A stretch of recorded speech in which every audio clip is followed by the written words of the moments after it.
Imagine having more money than you could ever spend, and a world watching your every move. Life for America's first billionaire, John D. Rockefeller, wasn't just luxury and power. It was pressure, scrutiny, endless deals, and the constant challenge of controlling an empire while navigating critics, rivals, and the weight of unprecedented wealth. Being rich on that scale came with its own kind of struggle. If you enjoy these short human stories from history, don't forget to like and subscribe. It really helps. All right. Tonight, we're stepping into what life was really like for America's first billionaire, John D. Rockefeller.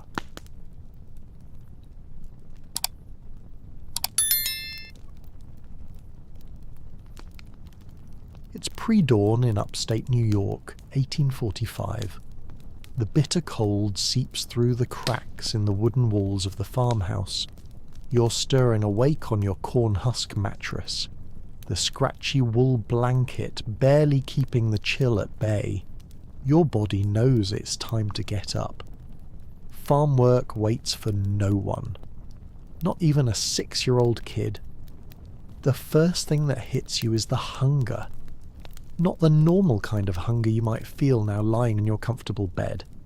This is the hollow, constant ache of someone who never quite gets enough food. Your stomach is making that weird gurgling noise again. You're John D. Rockefeller, and right now you're about as far from a billionaire as humanly possible. The floor is ice cold against your bare feet as you climb out of bed. No central heating here, just a faint glow from the kitchen hearth that barely touches the corners of the house. Your breath comes out in visible puffs. A rooster crows outside and you hear your mother already moving around, probably saying her morning prayers. The Rockefellers are strict Baptists. God comes before breakfast always. John, time to fetch water. Your mother's voice calls from the kitchen. She sounds tired. She's always tired. This isn't like your warm bathroom with running water and indoor plumbing. No, you're about to grab a wooden bucket and walk to the well, break the ice on top, and haul that water back to the house. Your arms will ache halfway there. Your fingers will go numb, but if you don't do it, nobody drinks or washes today. This was daily life for the richest man in American history. Weird to think about, right? I spent way too long researching 19th century rural hygiene habits for this. Like concerning long. And let me tell you, the Rockefeller family wasn't exactly living the high life. Their farmhouse was barely holding together. The clothes they wore were patched and repatched, and everybody was hungry pretty much all the time. But here's where it gets interesting. While you're hauling that water back to the house, your mind is already working. Even at 6 years old, you're thinking about money differently than other kids. Like when you found that turkey nest in the woods last week, remember that? You followed a wild turkey through the trees, watched where it went, and discovered its eggs. Most kids would have just taken the eggs for breakfast, but not you. You carefully gathered them up and brought them home to hatch. Why? Because a few turkeys could be sold for more than a bunch of eggs. You're already thinking about investments, about delayed gratification, about growing wealth. At 6, John, did you collect those eggs like I asked? Your mother's looking at you, dark circles under her eyes. Yes, Mum. And I've been thinking, you say, your voice small but determined. If we let some hatch, we could raise more turkeys and sell them at market for more money. She gives you a tired smile. Always with the schemes, aren't you? The turkey thing isn't just a cute story I made up, by the way. It actually happened. Little John Rockefeller was hustling poultry before most kids learned to tie their shoes, and he sold those turkeys for a tidy profit. then immediately started thinking about how to grow that little bit of money. So, what made John different? Why was this kid destined to become absurdly, disgustingly rich when his neighbours were all stuck in the same poverty? Part of it was his father, but not in the way you might think. Where's father, you ask, already knowing the answer. Your mother's face tightens. Business, she says simply. He'll be back when he can. The adults call your father Devil Bill behind his back, and it's not just because of his charm. William Avery Rockefeller is what people in the 1840s politely called a scoundrel, what they less politely called a complete waste of skin. He's off somewhere right now selling fake medicine to desperate people, calling himself Dr. William Lewiston. He peddles bottles of mysterious liquid that supposedly cures cancer, fixes broken bones, makes you irresistible to the opposite sex, and probably whitens your teeth while it's at the it. Imagine growing up knowing your dad is basically a con artist. That's John's childhood. He said he'd be back with money, your mother says, but her voice lacks conviction. Sometimes Bill does come back with money. He'll show up in the middle of the night roaring drunk, tossing candy to the kids and pressing cash into your mother's reluctant hands. He'll stay for a week, maybe 2, being loud and charming and filling the house with his presence. Then he'll vanish again, sometimes for months. Your stomach rumbles as you chew on a piece of dry bread for breakfast. Your father's been gone for 6 weeks now. The money he left behind ran out 3 weeks ago. I'm going to check the turkey eggs, you announce, and your mother nods. Outside in the rickety coop you built yourself, 3 turkey eggs are starting to crack. You watch, fascinated, as tiny beaks poke through. This is literally your investment hatching in front of you. Your mind races with calculations. How much you can sell them for, how many more you could breed, how long it would take to double your money. You're 6 years old, standing in the freezing cold, watching turkey eggs hatch, and thinking about compound interest. That's not normal, dude.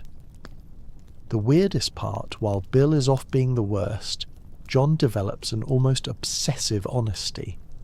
Like the moral pendulum swung completely in the opposite direction. His mother drilled religious values into him, and he took to them with scary intensity. Waste not, want not, she'd say, scraping every last molecule of food from her plate. A penny saved is a penny earned, as she carefully recorded every single expense in her little book. These weren't just cute sayings to John, they were survival. They were the difference between eating and going hungry. But then something happens that changes everything. You're 10 years old now. It's 1849 and the entire town is whispering. Your father has been accused of something bad, something involving a young woman. The details are kept from the children, but you see your mother crying when she thinks no one is looking. Within days, you're packing your meagre belongings. The family has to leave town. The disgrace is too much. Where are we going? You ask your mother. Moravia, she says. We're starting over. Starting over becomes the pattern. The Rockefellers move from town to town, always one step ahead of Bill's reputation. And with each move, more responsibility falls on young John's shoulders. By 12, he's basically running the family finances. By 14, he's making loans to neighbours when say you with interest. Of course, I interviewed a historian about this and she told me something fascinating. John's account books from when he was a teenager still exist. This kid was meticulously tracking every penny that came in and went out. He'd loan a neighbour 50 cents and note the 7% interest due in a month. He was a human calculator before calculators existed. Finally, the family settles in Cleveland, Ohio. It's 1855 and you're 16 years old. Your father's visits have become even rarer. He has another family now, a whole secret wife and life that your mother doesn't know about. She never will. I need to find work, you tell your mother one evening. Real work. You've been helping on the farm, selling turkeys, doing odd jobs for years, but college isn't an option. There are 5 kids in the family now, and someone has to put food on the table. That someone is you. What kind of work, John? She asks. You straighten your carefully mended jacket. I'm going to work for a merchant or a bank, somewhere I can learn about business. The next morning, you make a list of every substantial business in Cleveland. You put on your one good shirt, slick down your hair, and set out with absolute determination. Your first stop is the railroad office. You walk in, back straight, voice steady despite your youth. I'd like to apply for a position as a bookkeeper, you tell the man at the desk. He looks up, sees a skinny 16-year-old and literally laughs in your face. Son, you're not even old enough to shave. Come back in 5 years. This happens at the next place too, and the next and the next. You're how old? The bank manager asks incredulously. 16, sir. But I'm good with numbers, very good. He's already shaking his head. Come back when you're a man. 6 weeks. 6 long weeks of rejection. Every morning you get up, put on that same shirt and try again. Most people would have given up after the first 10 rejections. You're on number 30-some and still going. Then on September 26, 1855, you walk into Hewitt & Tuttle, a small produce commission firm. They need a bookkeeper. You show them your handwriting, which is impeccable. You demonstrate your quick mental math. Can you start today? The owner asks. You blink, surprised. Yes, sir. Right now, sir. Good. Get to work. He doesn't mention salary. For the rest of his life, John Rockefeller celebrated September 26th as Job Day. Not his birthday, not Christmas this day. The day he got his foot in the door of the business world.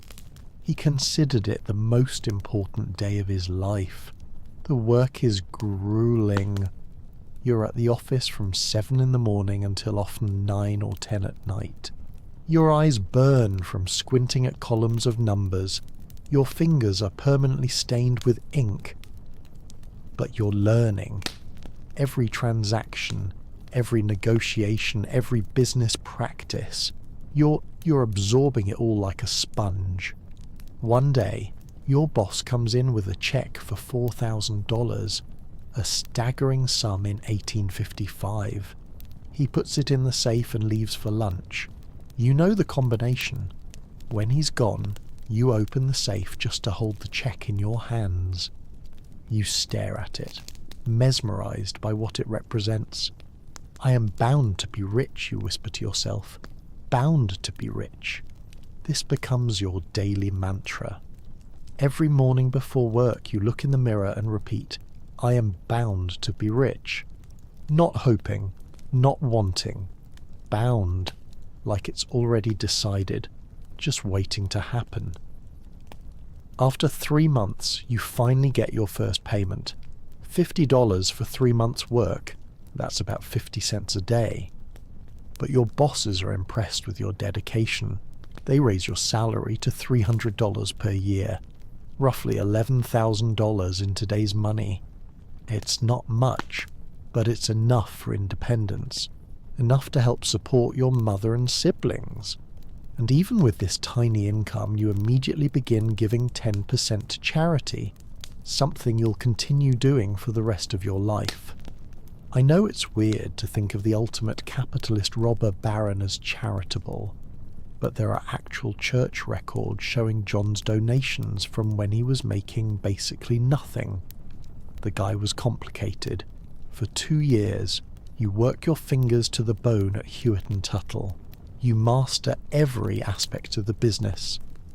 But then the economy slows down and one of the partners quits. Suddenly all his responsibilities fall on you. But your salary doesn't increase. You start to see the writing on the wall. The business is struggling. It might not survive much longer. Most people would panic. You see opportunity in your boarding house. You've become friends with a chemist named Morris Clark who works nearby. He's 28. You're just 18, but you've impressed him with your business knowledge and work ethic. One evening, over a simple dinner, Maurice leans forward. I've been thinking of starting my own produce commission business, but I need a partner who understands the books.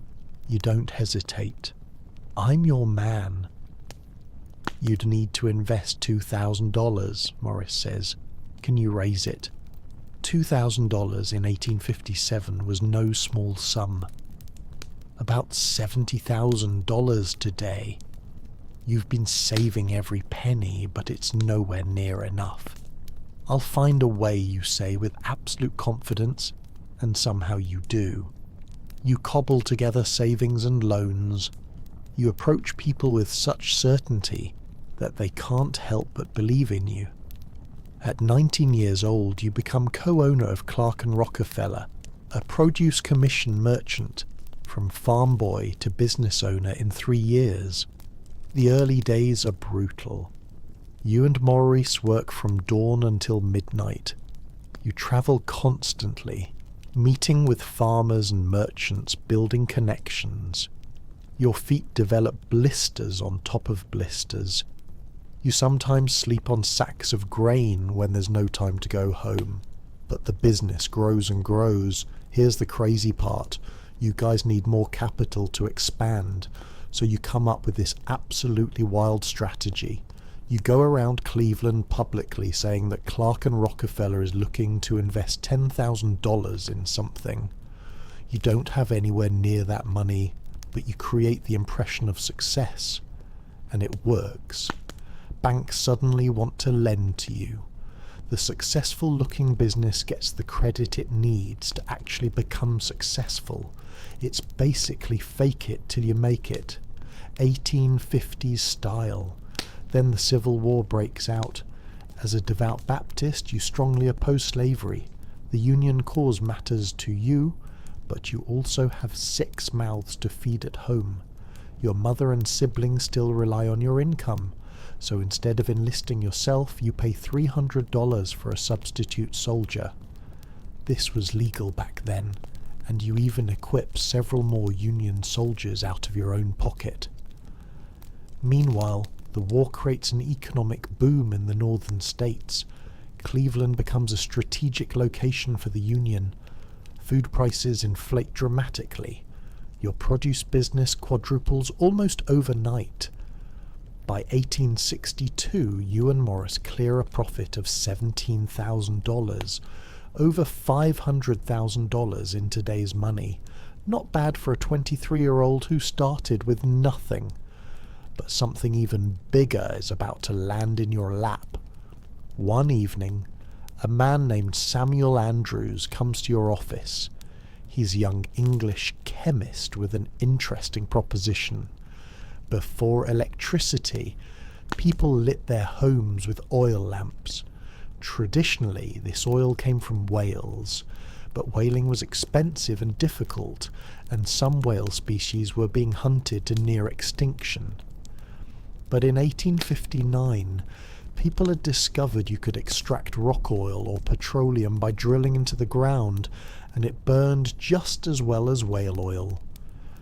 Andrews has a secret process for refining this crude oil using sulfuric acid, turning it into something called kerosene, which burns cleaner and brighter than regular oil. He needs investors to build a refinery in Cleveland, which is conveniently located just a day ride from the Pennsylvania oil regions. You and Morris look at each other. You've got money to spare now thanks to the war boom. Why not diversify?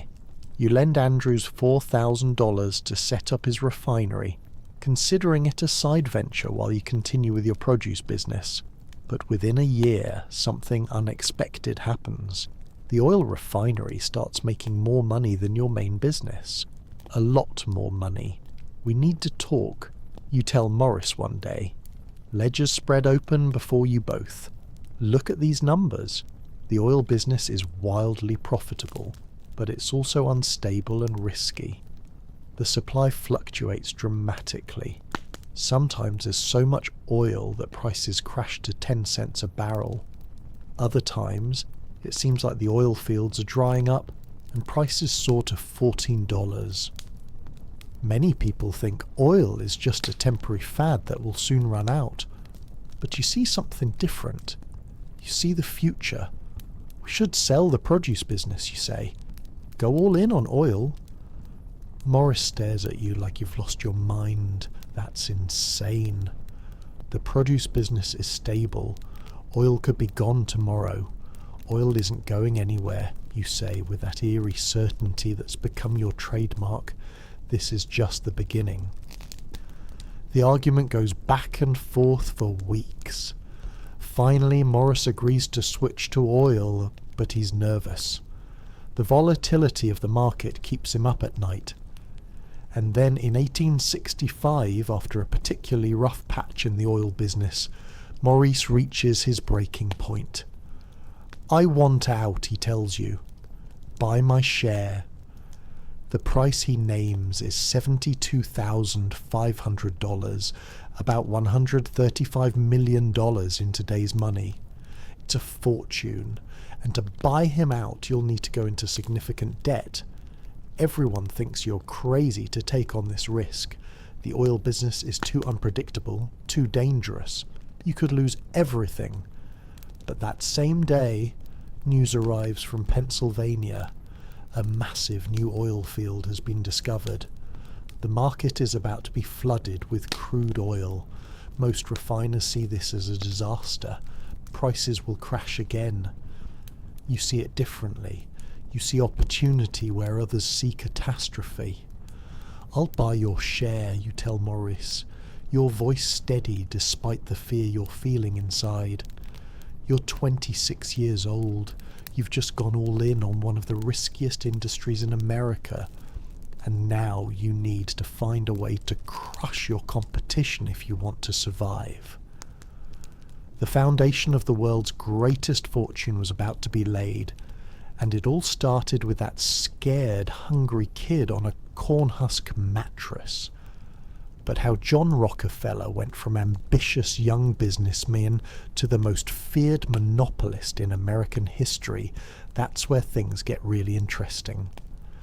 The morning sun filters through the window of your small Cleveland office. It's 1867, and you're staring at your ledger books with intense concentration. You've renamed the company Standard Oil, and you're plotting domination while most of your competitors are just trying to survive. This is what's wild about John Rockefeller.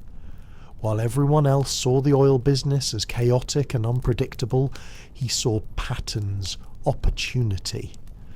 He had this freakish ability to look at the same market everyone else was looking at and see something completely different. You push back from your desk and walk to the large map on your wall. Small red pins mark every competing refinery in Cleveland. Blue pins show the railroad routes.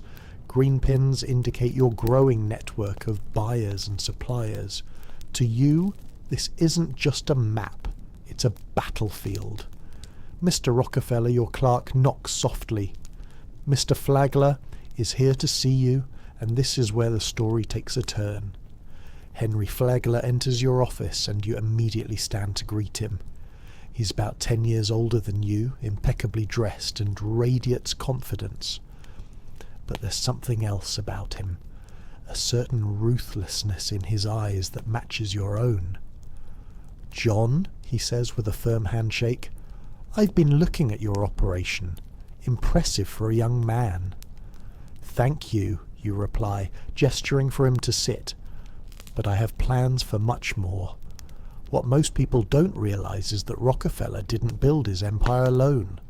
Henry Flagler was just as important to the creation of Standard Oil as John was.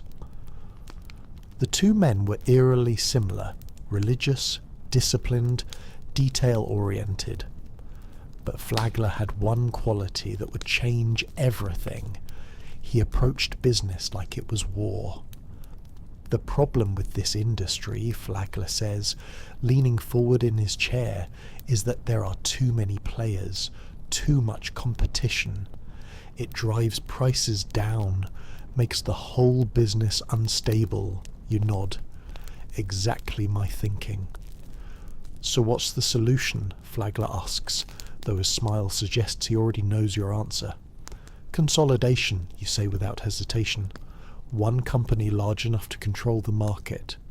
Stable prices, predictable supplies. Flagler's smile widens. And who do you think should be that company? You don't blink. Standard Oil. Look, I've read through a ton of business histories, and this partnership between Rockefeller and Flagler was genuinely terrifying for their competitors. These guys weren't just trying to build a successful business. They were systematically planning to eliminate everyone else in the industry. So, it's early 1868, and you're sitting in your office, with Flagler mapping out a strategy that would make Machiavelli blush. The railroads are our key, Flagler says, tracing a finger along the rail lines on your map. They're desperate for consistent business, and this is where things get crafty. At the time, oil was transported by train, and three major railroad companies dominated the routes: the New York Central, the Erie, and the Pennsylvania Railroad. Flagler explains his idea. What if we guarantee them a certain volume of shipments? In exchange, they give us a special rate, a secret rate. Your eyes narrow. How much lower than the official rate? Flagler grins. Half, maybe less. Okay, so let me explain what's happening here, because it's kind of brilliant and kind of evil. Rockefeller and Flagler are about to negotiate what were called railroad rebates. Basically, they'd pay the official shipping rate that everyone else paid, but then the railroad would secretly give them back a portion of that money, like a discount no one else knew about. So, their plan was pretty simple but devastating. 1. Get secret shipping discounts from the railroads. 2. Undercut all competitors on price since their costs are lower. 3. When competitors go bankrupt, buy their refineries for pennies on the dollar for. Repeat until you control everything. Within months, you've negotiated deals with both the New York Central and the Erie railroads in exchange for guaranteed daily shipments. Standard Oil gets a 75% discount on the official rates. Your competitors are paying $24.40 per barrel shipped.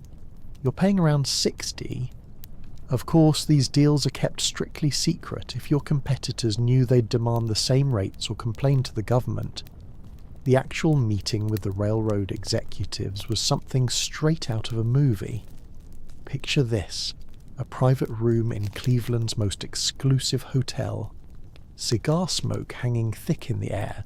4 men, you, Flagler, and 2 railroad executives huddled around a small table speaking in hushed tones.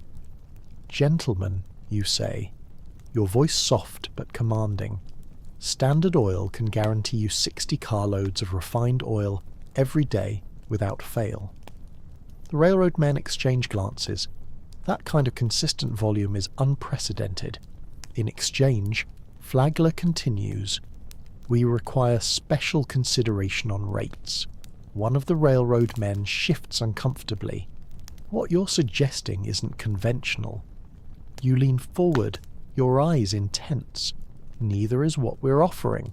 Stability, predictability in an unpredictable market. They agree. Of course they agree. And just like that, you've tilted the playing field in your favour. With your shipping costs now dramatically lower than everyone else's, you can sell your kerosene for less than your competitors, and still make a higher profit margin. It's only a matter of time before they start to crumble, but you're just getting started. While all this business manoeuvring is happening, you've also settled into domestic life. In 1864, you married Laura Celestia Spellman, a woman who shared your Baptist faith and disciplined nature. By 1868, you have 2 children with more to come. Despite your growing wealth, you live modestly. Your house in Cleveland is comfortable but not ostentatious. You don't drink, smoke, or gamble.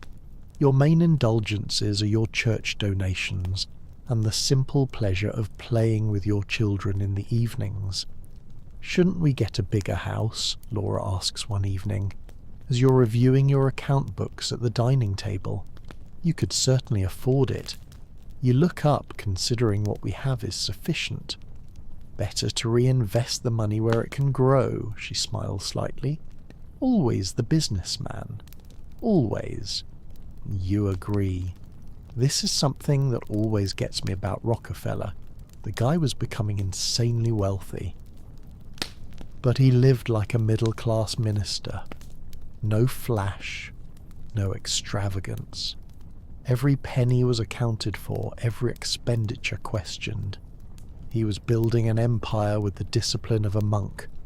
Back at Standard Oil, your strategy is working better than even you expected. The lower prices you're able to offer are putting immense pressure on your competitors. Some are already approaching you about selling out, but then something happens that threatens to derail everything. The discovery of massive new oil fields in Pennsylvania.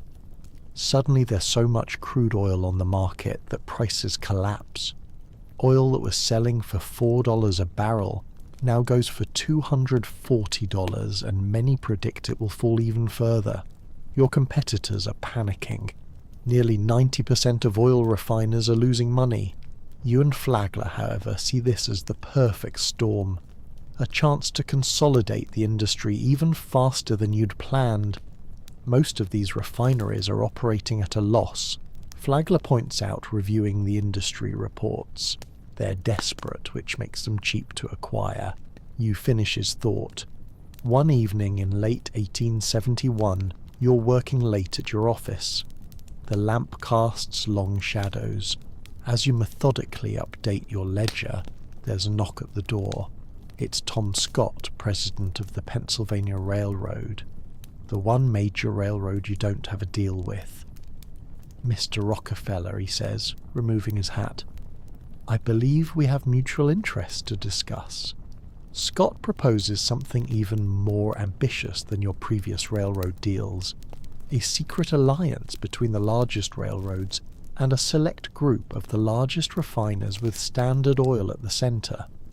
They call it the South Improvement Company, or SIC. Under this arrangement, Standard Oil would not only get a 50% rebate on transportation costs, but would also receive a payment called a drawback on the shipments of any competitors who weren't part of the alliance. Let that sink in for a second. Your competitors would be paying full price to ship their oil, and then the railroad would give you a portion of that money. It's like if Burger King had to pay McDonald's a fee every time they sold a Whopper. You're even promised detailed information about your competitors' shipments, how much they're shipping, where it's going, who they're selling to.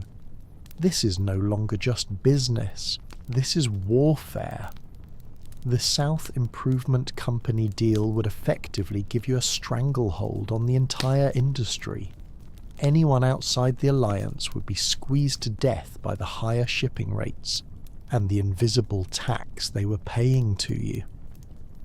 "It solves our problems at a stroke," Flagler says excitedly after Scott leaves.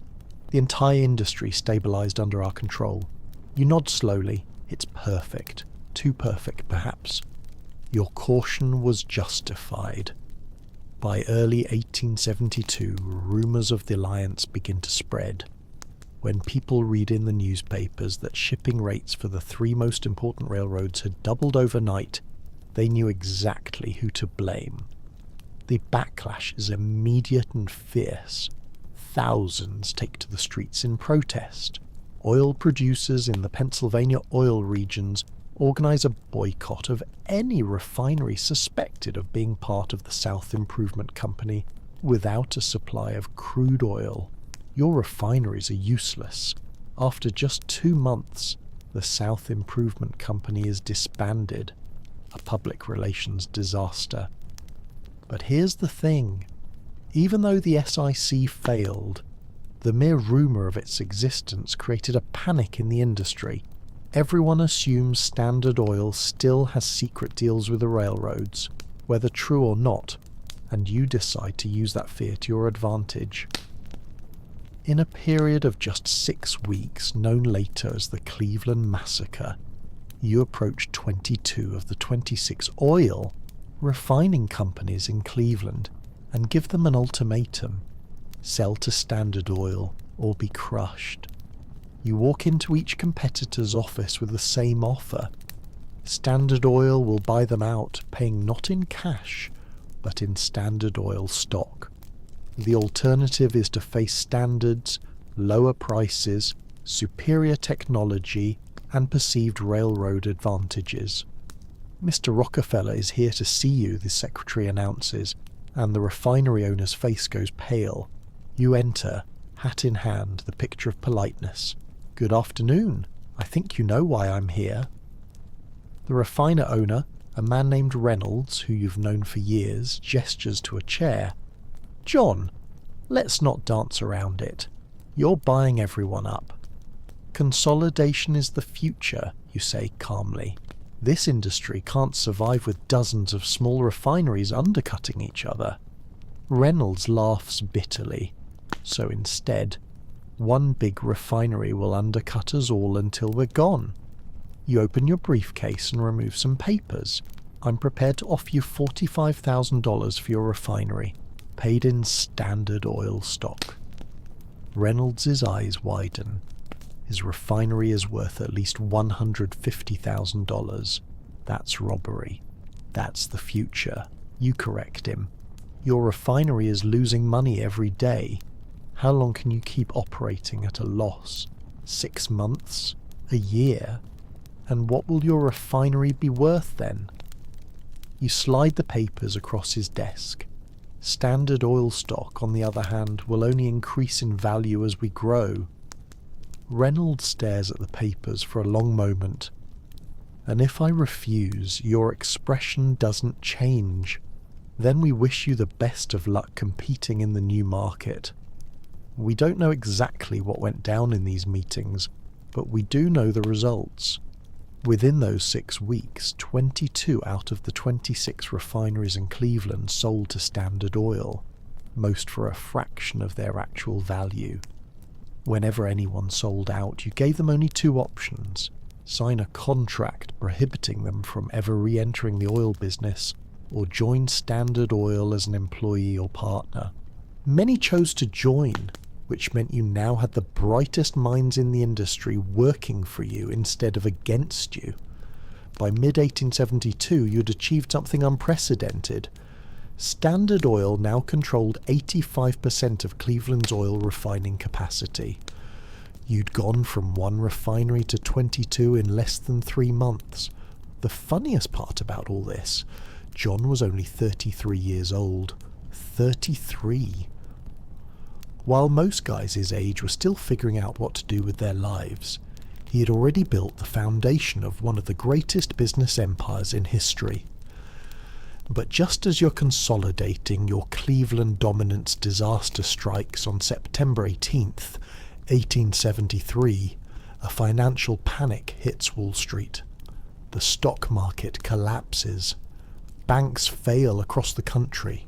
The US economy plunges into a depression that will last 6 years. For the first time, oil prices drop not because of oversupply, but because of collapsing demand. Standard Oil has to temporarily shut down all but 2 of its Cleveland refineries. By 1874, a single barrel of oil is trading for just 48. less than the cost of the wooden barrel it's stored in. It seems like the entire industry might collapse. But unlike your competitors, Standard Oil has carefully managed finances, excellent credit with banks, and modernised, efficient refineries. Even in these bleak conditions, you're still able to operate at a small profit while others bleed money, and as always, you see opportunity in crisis. You call Flagler into your office one cold January morning in 1874. The streets of Cleveland are nearly empty, businesses closed or operating at reduced hours. The Depression has left the city, like much of America, in a state of economic paralysis. Henry, you say, spreading a map on your desk. It's time to expand. Flagler looks at you like you've lost your mind. Expand now in the middle of a depression. You trace your finger across the map, touching Pittsburgh, Philadelphia, New York. Everyone is struggling. Refineries in these cities are operating at a loss, burning through their reserves just to stay alive, which means they're cheap, Flagler says slowly, beginning to understand. Exactly, you nod. We've conquered Cleveland. Now we take the rest.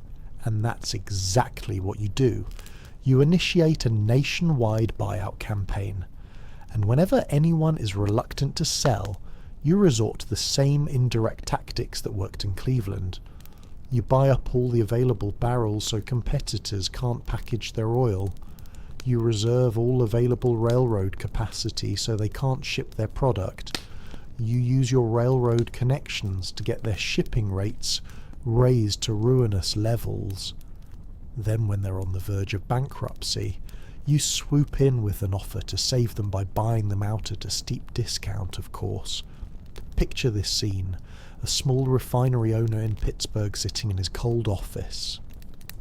It's been weeks since he's received a shipment of barrels for his refined oil. His workers are idle. The banks won't extend more credit. His wife has already pawned her jewellery to keep the business afloat. Then you walk in impeccably dressed, despite the economic depression. Calm, confident. I understand you're having some difficulties, you say, removing your gloves. The refiner owner looks up, his face haggard. You engineered those difficulties. You don't deny it. I've come with a solution. By the time the Depression begins to lift in the late 1870s, Standard Oil controls over half of Pittsburgh's refining capacity, the largest refineries in Philadelphia, and has secured a dominant position in New York as well. To further strengthen your grip on the industry, you begin building a network of pipelines to transport oil. These pipelines reduce your reliance on the railroads and further lower your costs. With these pipelines stretching across the eastern United States like tentacles, Standard Oil earns a new nickname among its enemies, the Octopus, and you, John D. Rockefeller, are only just beginning. By your late 30s, you're already one of the wealthiest men in America, and you've laid the groundwork for a monopoly that will soon control 90% of the oil refining in the entire country. The ruthless tactics that built this empire have made you many enemies. The largest newspaper in America calls Standard Oil the most cruel, impudent, pitiless, and grasping monopoly that ever fastened upon a country. But in your mind, you're bringing order to chaos, stability to volatility. You're not destroying the oil industry, you're saving it from itself. You stand at your office window watching the snow fall on Cleveland. Your competitors fear you. The public is beginning to hate you, but you're convinced that what you're doing is not just good business, it's your divine calling. Mr. Rockefeller, your secretary interrupts your thoughts. Mr. Flagler needs to see you immediately. There's a situation with the Pennsylvania Railroad. You turn from the window, straightening your jacket. Tell him I'll be right there.